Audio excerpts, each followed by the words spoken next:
ஒரு நல்லவரை பத்தி பேசாம இருந்தேன்னா நான் நாசமா போயிருவேனுங்க. போதை பழக்கத்தால் ஏற்படும் தீய விளைவுகளை நான் முழுமையாக அறிவேன். போதை பழக்கத்திற்கு ஆளாக மாட்டேன். போதைப் பொருட்களை தமிழ்நாட்டில் வேறறுக்க அரசுக்கு துணை நிற்பேன். இந்த தில்லாலங்கடி வேலை எங்களுக்கும் தெரியும். எங்க அண்ணன் லேசா நீ படின படிக்க தெரியாதா பரமாவது பாருங்க. சரி, போதை பழக்கத்தால் ஏற்படும் தீய விளைவுகளை நான் முழுமையாக அறிவேன். நான் போதை பழக்கத்திற்கு ஆளாக மாட்டேன்.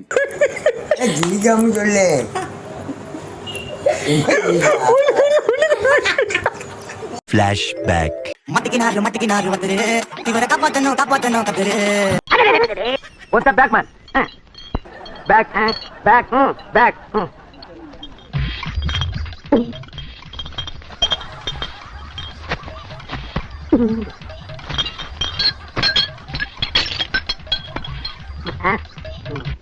என்னது?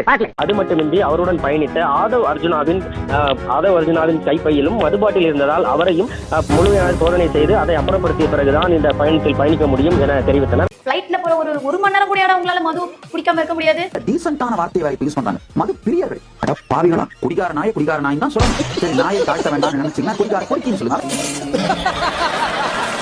விட்றா மச்சான்.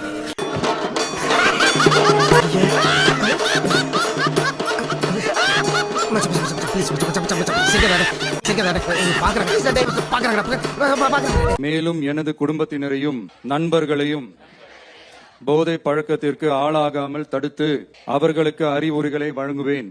என்ன எங்கேயோ பார்த்திருக்கேன்னு சொன்னீங்க. இன்னுமா என்ன தெரியல.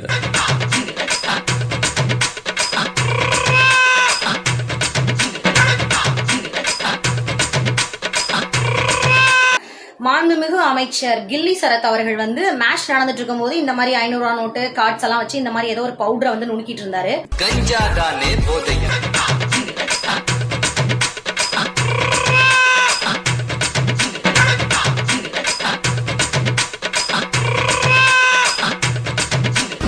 நோ விஜினா, ஆனாலும் உனக்கு பயங்கர குசுமுனா. கிட்டத்தட்ட ஒரு ஜெனரேஷனையே சிகரெட் அடிக்கிறது பயங்கர கூல்னு பழகி விட்டுட்டு இப்ப சே நோ டு ட்ரக்ஸா? இந்த அவமானம் உனக்கு தேவையா? போதை பழக்கத்திற்கு உள்ளானவர்களை மீட்டெடுத்து அவர்களை நல்வழிப்படுத்த எனது பங்களிப்பை முழுமையாக தருவேன். உன்ன மாதிரி ஒரு ஈன பிறவி நான் என் வாழ்க்கையில பார்த்ததே இல்லை. உன்னை சேர்த்தான். ஓஹோன்னு தமிழ்நாட்டை வளர்த்துக்கிட்டு இருக்க டிவிகேவனுடைய எம்எல்ஏ ஒருத்தர் பொது வெளியில போதைப் பொருளை பயன்படுத்தி இருக்காரு. நான் சுத்தி வளைச்சு பேச விரும்பல. நாங்க ஐபிஎல் மேட்ச்க்கு ஒரு 2 இயர்ஸ் பிஃபோர் சம்திங் போயிருந்தோம். பாப்பா பிறந்து கொஞ்ச நாள் கழிச்சு ஒய்ஃப் இந்த மாதிரி ஒரு பாப்பா டேப்லெட் முழுங்க மாட்டா, அது துப்பிடுறா அப்படின்றதுக்காக ஒரு டேப்லெட்டை அதை கிரஷ் பண்ணி அதை இதுக்கு தண்ணியில கலந்து அதை பாப்பாக்கு கொடுக்கணுன்றதுக்காக ஒரு டேப்லெட்டை கிரஷ் பண்ணி அதை கொடுக்குறோம். அதை கிரஷ் பண்ற டைம் அதை எடுத்து இப்போ ட்ரக்னு சொல்லிட்டு தப்பான ஒரு வீடியோ வைரல் பண்ணிட்டு இருக்காங்க. கள்ளிக்கு புள்ள சாக்கும்பாங்க, அந்த மாதிரி இருக்கு இவன் இன்னைக்கு காலையில போட்டிருக்க வீடியோ.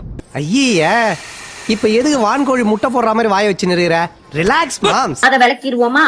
1.5 வயசு புள்ளன்னு சொல்றியா? 1.5 வயசு புள்ளைக்கு பெரும்பாலும் மாத்திரை கொடுக்க மாட்டாங்க, டானிக் வழியாதான் கொடுப்பாங்க. அதை தாண்டி மாத்திரைய பொடி பண்ணி கூட, இல்லன்னா அதுல இந்த பாட்டில் கேப் இருக்குல்ல, அதுல கூட மாத்திரைய வச்சு தண்ணி ஊத்தி கரைச்சு கூட பிள்ளைக்கு கொடுப்பாங்க. உங்களை சுத்தி புள்ளையும் உங்க மனைவியோ இருந்ததுக்கான எந்த ஒரு ஆதாரமும் அங்க சார். இன்னொரு தடவை இந்த மாதிரி பைத்தியக்காரத்தனம் பண்ணீங்க சாவடிச்சு. இவர் போதைப் பொருள் பயன்படுத்தினத, பொது வெளியில பயன்படுத்தினத அத வீடியோ எடுத்து இன்ஸ்டாகிராம்ல ஸ்டோரி போட்டிருக்காரு. அது அதை விட பெரிய தப்பு. இதெல்லாம் பார்த்து நம்ம குழந்தைங்க எல்லாம் வளர்ந்தா நம்ம எல்லாம் எந்த செவுத்துல போய் முட்டிக்கிறது? பாவி சண்டாளா காமாந்தகாரா என்னடா இது? கேர்ள்ஸ்ல இருந்து கேடட்ஸ் வரைக்கும் நம்மள எல்லாரும் திட்டிட்டு போறாங்க. கொச்சிலம் குழந்தைக்கு உடல்நிலை சரியில்லை என்றால் அகலமான போனை எடுத்து அதன் டிஸ்பிளே மீது மாத்திரையை வைத்து ஒரு ஏடிஎம் கார்டை கொண்டு நொறுக்கு என்று நொறுக்கவும். அதன் பின்பு நொறுக்கிய மாத்திரையை 500 ரூபாய் நோட்டில் சுருட்டி குழந்தையின் வாயில் திணிக்கவும். மாப்பிள, அவர் தான் சொல்றாருல குழந்தைக்கு உடம்பு சரியில்லை அதனாலதான் மாத்திரை அப்படி நசுக்குன்னு. கரெக்ட். குழந்தைக்கு உடம்பு சரியில்லைன்னு சொல்லிட்டு ஐபிஎல் மேட்ச் பார்க்க வந்த இடத்துல போன்ல வச்சு மாத்திரையை நசுக்கி இருக்கீங்க, அது ஏடிஎம் கார்டுல, அப்படிதானே?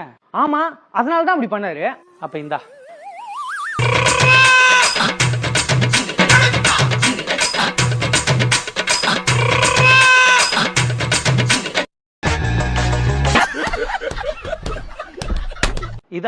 சுலபமாக மாத்திரை நசுக்கும் முறை. இந்த 2026 தேர்தல்ல யாராலும் உடைக்கவே முடியாதுன்னு சொன்ன மதத்தை உடைச்சோம், சாதியை உடைச்சோம். பள்ளிக்கு செல்கிற குழந்தைகள் அனைவருக்குமே ஒரு வகையாகும் முறையில் ஆண்டுதோறும் அவர்கள் சாதி சான்றிதழை வாங்குவதற்கு மாற்றத்தை உருவாக்குவதற்காக நடவடிக்கை நாங்கள் மேற்கொண்டிருக்கிறோம். ஐடென்டி கார்டு என்று சொல்லப்படுகிற ஒரு அட்டையை வழங்கலாம் என்று நாங்கள் முடிவு செய்திருக்கிறோம். அவருடைய முகவரி, அவருடைய ஜாதி சான்றிதழ், அவருடைய பிளட் குரூப், அதற்கு பிறகு ஆதார் அட்டை, அவருடைய தொலைபேசி எண் அனைத்தும் அதில் இணைக்கப்படும் என்பதை மகிழ்ச்சியோடு தெரிவித்து, பந்தரி பாய் மாதிரி இருந்தா மட்டும் பத்தாது, முடிதான் நடத்திருக்கா மூளையமா நடத்திருக்கா. மட்டும் பெரிய மசுறு மாதிரி பேசுறீங்கல்ல, படங்கள்ல மட்டும் பெரிய புடுங்கி மாதிரி. மாஸ்டர் படத்துல வந்து இது என்ன இது கேஸ்டுக்கான காலம்னா இதை இங்கேயே புடுங்கினாதான் பின்னாடியே ஒட்டிட்டு வராதுன்னீங்கல்ல, இப்ப என்ன பண்ணிட்டு இருக்கிறீங்க? நீ பாக்குறதுல பிசாரி உங்களுக்கு நானு. இந்த முடிவை, இந்த ஐடியாவை யார் இன்ட்ரோடியூஸ் பண்ணாலும், யார் ப்ரொபோஸ் பண்ணாலும் சரி, அது முதலமைச்சர் இருந்தாலும் சரி, அமைச்சர்களா இருந்தாலும் சரி, யாரா இருந்தாலும் சரி, அறிவுமை இருக்கா இல்லையா உங்களுக்கு? சோறு தான் நீங்க என்ன தந்தீங்க? இப்படி ஒரு கேடுகெட்ட ஐடியாவை ப்ரொபோஸ் பண்றதுக்கு, இந்த கேடுகெட்ட ஐடியாவை இன்ட்ரோடியூஸ் பண்றதுக்கு, இந்த கேடுகெட்ட ஐடியாவை நடைமுறைப்படுத்துறதுக்கு உங்களுக்கு கூச்சமா இல்லையா? படம் என்னடா சிரிக்கிற? பாயமுடா பெரிய பல்லழக.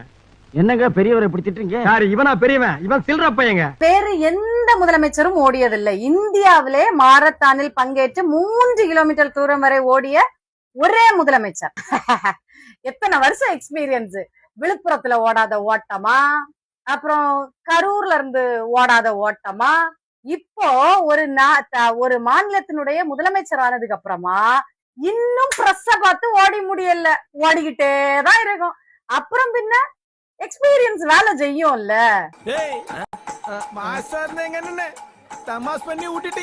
தமிழ்நாடு அரசின் டெல்லி சிறப்பு பிரதிநிதியாக வெங்கட நாராயணா பதவி நியமனம் செய்யப்பட்டிருக்கிறார். இன்னைக்கு தமிழ்நாடு அரசாங்கம் ஒரு ஜிஓ போட்டிருக்காங்க. கர்நாடக மாநிலத்தை சேர்ந்த வெங்கட்ரமணா கோனகி ஜனநாயகம் படத்தினுடைய ப்ரொடியூசர். இவரை தமிழகத்தினுடைய டெல்லி சிறப்பு பிரதிநிதியாக இன்னைக்கு தமிழக முதலமைச்சர் ஒரு ஜிஓல அறிவிச்சிருக்கிறாங்க. எப்படி ஊராம் வீட்டு நெய்யில உங்க வீட்டுக்கு ஸ்வீட் செய்யாதீங்கன்னு அர்த்தம். சும்மா என் சர்வீஸ்ல இந்த மாதிரி ஒரு கேவலமான ஜென்மத்தை நான் பார்த்ததே இல்ல சார்.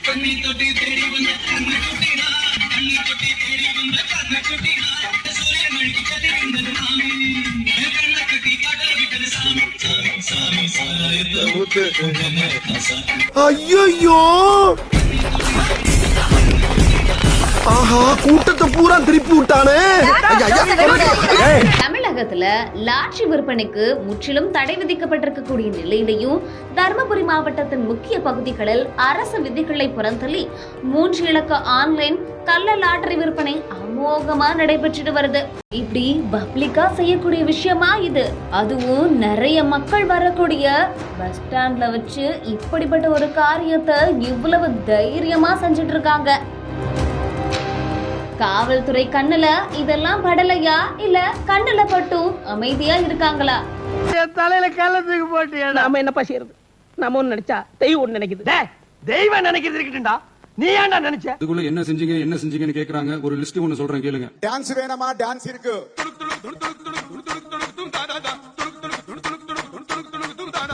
ஃபைட் வேணுமா? ஃபைட் இருக்கு.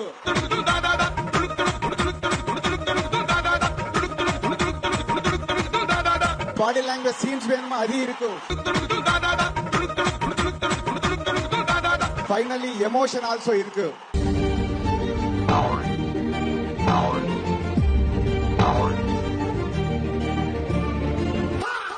இந்த வீடியோ உங்களுக்கு பிடிச்சிருந்தா கண்டிப்பா லைக் பண்ண மறக்காதீங்க. அப்படியே உங்க நண்பர்களுக்கும் ஷேர் பண்ணுங்க. நீங்க பண்ற ஒவ்வொரு லைக்கும் தான் இந்த வீடியோவை மற்ற நண்பர்களுக்கும் கொண்டு போய் சேர்க்கும். மறக்காம சப்ஸ்கிரைப் பண்ணுங்க. உங்க கருத்துக்களையும் கமெண்ட் பாக்ஸ்ல பதிவு பண்ணுங்க.